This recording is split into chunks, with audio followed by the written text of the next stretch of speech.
topics and opinions expressed in the following show are solely those of the hosts and their guests and not those of W4CY Radio, its employees, or affiliates.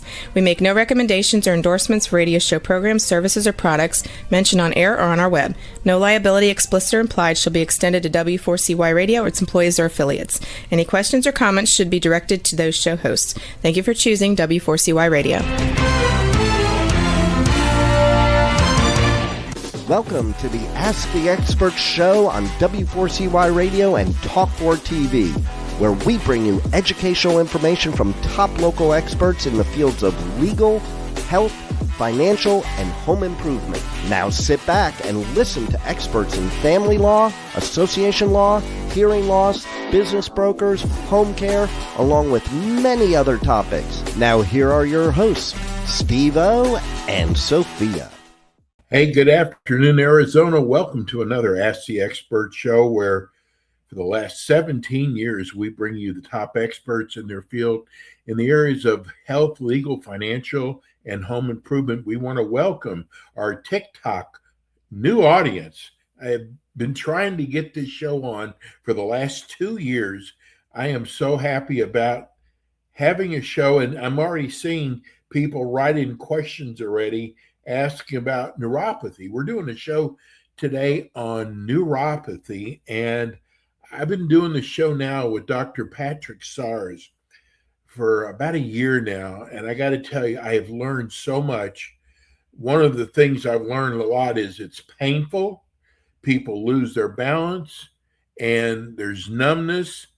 But if you want to sit back and listen today, we might be able to help you out. Let me welcome our great expert, Dr. Patrick Sars. Good afternoon, Dr. Sars. Good afternoon, Steve. Hey, I got to tell you, I have learned so much from you about neuropathy, so much to know that I want to get as many people out there educated about neuropathy because first of all, I'm seeing these questions come in on TikTok. A lot of people don't even know what neuropathy is. Well, neuropathy basically is a secondary disease, and what I mean by that is that there is something else going on in an individual's body that's causing the loss of sensory nerve function. Diabetes is the number one cause. Chemotherapy can cause it. But according to the Mayo Clinic in Scottsdale, there's over 200 known causes. And because of that, that's what makes it so difficult. And that's the reason that there is not a cure, is because to actually cure the neuropathy, we'd actually have to cure the original cause, the diabetes, the chemotherapy, have that not even have occurred. And those things just basically, they're not going to happen. So what we're concentrating on is how to actually get the neuropathy under control. Neuropathy basically is a disease process of the sensory nerves that causes the cells at the ends of the nerves to actually die off. They go deeper into the tissue and then they fire on their own. Very similar to possibly what an amputee might experience with phantom pains in the limbs they no longer have. And so it can cause numbness, tingling, burning, and also loss of balance because of the fact those sensory nerves aren't down at the sole of the foot anymore. They're deeper in. So people might feel like they're walking on a sponge or a piece of cardboard. And this can cause people to lose their balance, cause falls, which can be, as we get older, quite serious. And neuropathy is actually something that for years, all they did was take medications to mask the symptoms. That's no longer there's more that can be done now. We can actually get the neuropathy under control in most cases so that you have normal function. The problem with it is that it's an ongoing treatment because, again, that initial cause is still there. So realizing that the only way to treat neuropathy is to actually do it continuously, maybe not as high as we need to when we're in the healing stage, but there is always going to be a need to continue the treatments throughout so that you can maintain that relative improvement that we've experienced with the neuropathy. Dr. Sars, is there a specific demographic? Is it skewed more male or female or age group? Actually, age group, more 55 and older, though I would have told you when I started this 18 years ago that everyone was in their late 60s to 70s and older. Now we're down to 55, and I've actually had some patients that have come in that are been in their 30s. It's rare, but it's something that I'm starting to see. So there seems to be more and more things that are causing neuropathy. Some of them are unidentified. 35% of people that will be diagnosed with neuropathy will be diagnosed with idiopathic neuropathy, and that is basically we don't know why you have it, we just know you do. And this is what makes it so difficult to treat, and why we need to basically concentrate on treating the neuropathy itself, because that underlying cause, if we can't identify it, there's no way that we can correct it. You know, I know we've talked about this many times before, but with this whole new audience now we have, tell people how you got started with neuropathy. I know your mother had neuropathy. That's basically what led me to this. Is that, as I said, there's multiple different causes for it. We believe my mother's was from DDT, which was a herbicide pesticide that we used back in the 60s and 70s, and didn't necessarily take the precautions with it. I'm originally from Eastern Montana, that I grew up on a farm and ranch. My mom got drenched with DDT one day when I was about 12 years old. Numbness started in her feet a few weeks after that and just progressed throughout the years. That my mom spent the last 16 years of her life fully confined to a wheelchair and in a great deal of pain. And that's what got me interested in this. Unfortunately, I never found anything to help her before she passed, but found some things in 2006 that showed promise. We started treating patients in the office in 2008, and I've learned a lot in the last 18 years. And so this is where my interest is that we can now prevent people from going through what my mother did, and do it with a really high degree of certainty. That literally 98% of the patients that I accept for care have reported between a 65 to 100% improvement in their neuropathy and their balance. You know what? There's people who are writing now about diet. Is diet included in your program? Do you have to be on a certain diet? Recommendations are given. That the thing that you have to understand is that once we've got neuropathy is caused 90% of all the cases, or something that's actually interfering with the ability to get oxygen to the nerve endings. And so diet can be important in the fact that if we eat too many high carbohydrates or we drink too much alcohol, it'll actually interfere with the red blood cell's ability to release oxygen to the tissues, whether or not you're diabetic or not. And that can cause irritation to the nerve endings. And particularly when we're in the healing stage, we want to minimize the irritation that we can possibly do so that we can get these nerves under control. Now, this is something that will become less of a problem as we move through the therapy and get more of the nerves functioning correctly. But initially, yes, the recommendations on what they do can, as far as food intake, can help with the process of what we're trying to do. Here's another from TikTok. My mother fell in the shower. She's 68 years old. Do you think she might have neuropathy? It's a possibility, but at the same time, she could have just slipped. Showers are slippery. So without knowing what her history is in that aspect, I can't definitely say that that's because of the fact of neuropathy. The thing that happens in showers and why people may slip and fall is due to the fact that as their balance becomes more compromised, we become more dependent on their depth perception. And so if you close your eyes to wash your hair and you do have neuropathy, you're not getting the feedback back from your feet. So you need to reach out and basically touch something. Now, it can be just as simple as actually touching the wall with your elbow will give you the stability that you need. You don't need to necessarily have a grab bar, though that if you do have neuropathy, I would recommend getting grab bars in your shower. But it is just getting that sense of stability that from the nerves to balance yourself. So it's a possibility that that's what caused it, but there's no way to definitely tell without actually doing an evaluation to see whether or not she has the disease. Here's another one. My father put his foot on the gas pedal instead of the brake. We think it was because he has numbness in his feet. Does that mean he could have neuropathy? Chances are 99.2% or higher, he has neuropathy. Wow. My mom told the story basically that she went out, she was going to go uptown one day, went to start the car and the engine raced, and she would have sworn her foot was on the brake. The neuropathy will actually affect our proprioception and awareness of where our feet are actually at. And so because of that, when you see news stories on television where somebody drove into a building, what's the first thing that they say? I swear my foot was on the brake. The problem is that they've lost that proprioception and they're not quite sure where their foot was at. Initial things that you might realize that you're starting to have a problem is that when you accelerate, you're accelerating jerky because you're speeding up faster than you really want to. So you slow up, go back, or you may brake faster than you were expecting.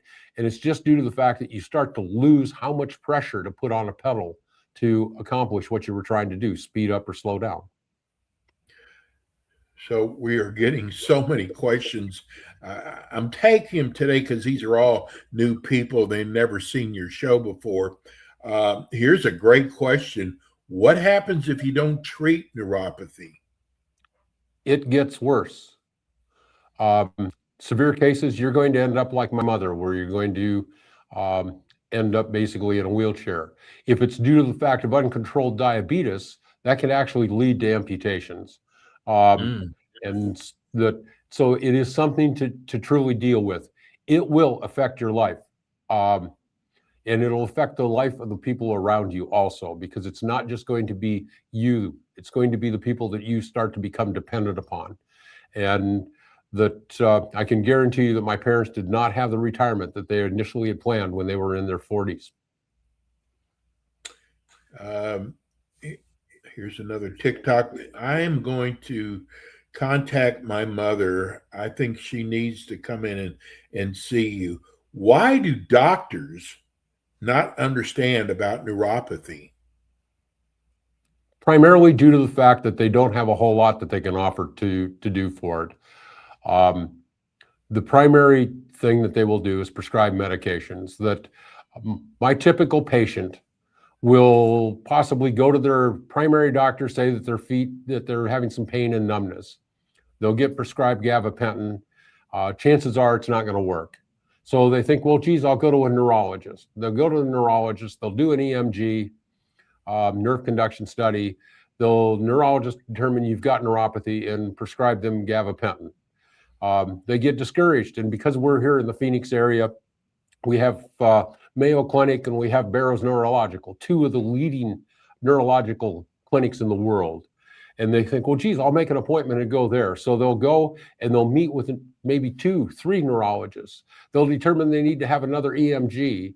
They'll have the EMG done, and then you'll meet with your primary neurologist and they'll go, you've got neuropathy. Here's a prescription for gabapentin. And the thing is that there's been effective people. Hey, Dr. Sars, I'm seeing people on there said that was the medication prescribed to me, and several of them are saying it doesn't work.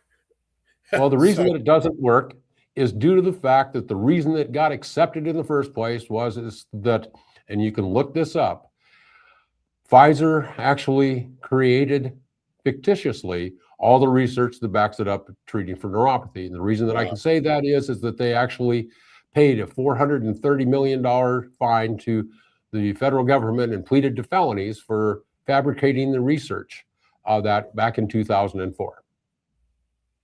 Unbelievable. So let's walk people, because you can actually treat people at home. Let's walk someone who comes to your office. They don't know if they have neuropathy or not. What is the first thing you do to test them? Basically, the initial thing that we do is there's a scoring system called the Toronto Clinical Scoring System for Peripheral Neuropathy. Basically, it's a sensory exam where we test for 7 different sensations in the lower leg and the feet, comparing to a spot on the face. When everything is normal, you've got the same nerve endings up in your forehead that you do in your big toe. You should feel all these sensations the same way. There may be some slightly direct decrease with it as we get older, but still should feel it within 85 to 90% of what you're feeling there. If we start to have losses where, like today, I had a couple of patients that had zero sensation in their big toe for 3 of the 7 sensations. That's a very good indication you do have neuropathy because you've lost those sensory nerves, and that is not uncommon. The thing is and then we have a program that we will lay out. Program varies. Each one is individually tailored depending on the symptoms and the severity of the neuropathy. But what people have to understand is this treatment is done at home because of the fact that this is not going to cure it. There is no cure for neuropathy at this time. It is a treatment, and it is ongoing treatment. And so we have our patients doing it at home so that they can get it under control and then continue to treat it as needed so that they can maintain these results. My involvement, we still have office visits.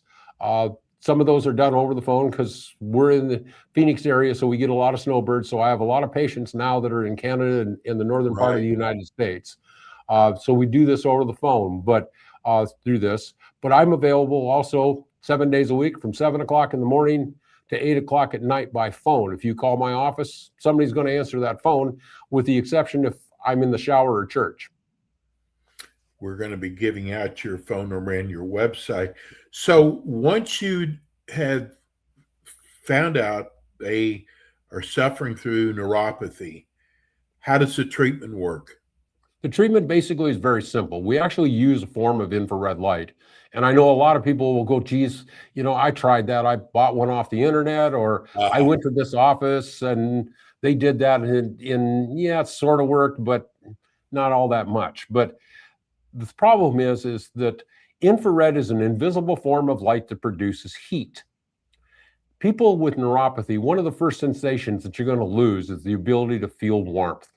And so there was a ceiling as far as how much energy these units could produce, because infrared actually is a heat-producing form of light. And so we had to limit how much energy these units could produce without risking inadvertently burning somebody without them knowing it. That limited some of the effectiveness of this. A new unit came out on the market a few years ago that I'm using now, increased the energy output by almost 3.5 times, with only increasing the heat output about 0.5 degree above your normal skin temperature. So it eliminates the risk that there's going to be any burns.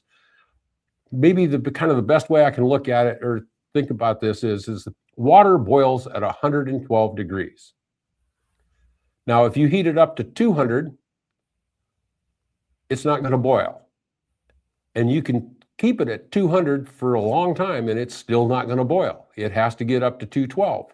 And that's the problem with some of these units. They just couldn't get enough energy to actually facilitate any actual change in the nerve. Research shows, or know that research is mixed, but the research that's out there, the ones that say that it doesn't work, what they're actually judging is whether or not you could feel a small filament better after a 12-week period of time, or whether the EMG, the nerve conduction study, showed an improvement. The ones that show that it works, they ask the patient, how's your pain levels? Have they decreased? And overwhelmingly, when they actually ask how the patient's feeling, infrared works extremely well. And I think most people will take the fact that I feel better versus the fact my EMG looks better. Well, I got to tell you, so people are asking now, what is your success rate? Here's what I based it on. I say I have a 98% success rate. And the reason that I say that is due to the fact that I actually have a buyback program where if you're not getting better in 6 months, I actually buy back the equipment that I have sold you. Now, granted, I do keep some of the money because I have to get the equipment recertified and there are supplements and things involved. And so I'm not out to lose money, but I'm not out to make any during this. So it covers my costs. But That's what amazing. I can tell you is less than 2% in the 18 months that we've been doing this have actually requested any money back. So I'm assuming when we're looking at the fact that that we're looking at a couple to $2,000 to $3,000 that somebody could get back. And if they're not asking for it, we're doing pretty good. And due to the fact that I am in contact with these patients regularly for at least a year to a year and a half, I know that they are improving. And so 98% of my patients have actually shown improvement. Part of that's due to the fact that I do know over 18 years who I can and who I can't help. And so I'm not going to take you as a patient if we're not going to help you. That's just giving false hope. And I can guarantee you that my mom had a lot of that, and I'm not going to do that to somebody else. Is there after a certain amount of time, Dr. Sars, is there a maintenance program? Do you stay on this for the rest of your life? You stay on it for the rest of your life. That we have our patients treating themselves 1 to 2 times a day, 5 to 7 days a week during the initial healing stage. And then we basically, when it's time for me to step back, is when we determine how often you need to continue to treat yourself. Most of my patients will continue to treat themselves 1 or 2 times a week to maintain it so that it does not come back. A lot of my patients continue with the same treatment schedule, which because it's basically, most of these cases take 8 to 15 months to get it completely under control and back up to normal. And so though it's become part of their life and they've just continued to keep doing it, and that will cause no harm. But it is something they're going to have to do to some degree for the rest of the life. This is not something you get to set up on the shelf and forget about. When they go on the program, how long does it take till they actually start feeling a difference? 2 to 3 weeks. Oh, that's good. That's good. Well, I think we've answered just about every question, and we got a lot of duplicate and triplicate people. Let's give everybody your information, how they can reach you again, and also your website. My website is neuropathycurable.com, and the answer to that question is no, but it is treatable. My phone number is 480-556-1358. I'm located in Mesa, Arizona. I'm about a half a mile south of the Superstition Freeway, US 60. And I am available by phone. And I don't care whether you're a patient or not. If you just have a question, please feel free to call me. 7 days a week from 7 o'clock in the morning till 8 o'clock at night. Well, great thing is Dr. Sars has been doing this for a long time. He knows neuropathy, and if anybody can help you, he can. Dr. Sars is with us every month. Dr. Sars, thank you so much. We had so many questions thrown at us. You're always right on. We'll see you next month. All right. Take care, Steve. Be safe. Thanks, Dr. Sars. That's Dr. Patrick Sars. Folks, if you or family member might be suffering from neuropathy, give his office a call. He's out of Mesa, Arizona. That's going to do it for us today. We'll be back again with you tomorrow. We'll be back with you at 5 o'clock Eastern time. Thanks so much for tuning in. Thanks for all your questions, and we'll see you soon. Thanks for tuning in today to the Ask the Expert show on W4CY Radio and Talk4 TV. Tune in next week and every week to hear more from our experts on personal injury, insurance, air condition repairs, estate planning, Medicare, and many other topics in the areas of legal, health, financial, and home improvement. See you next week.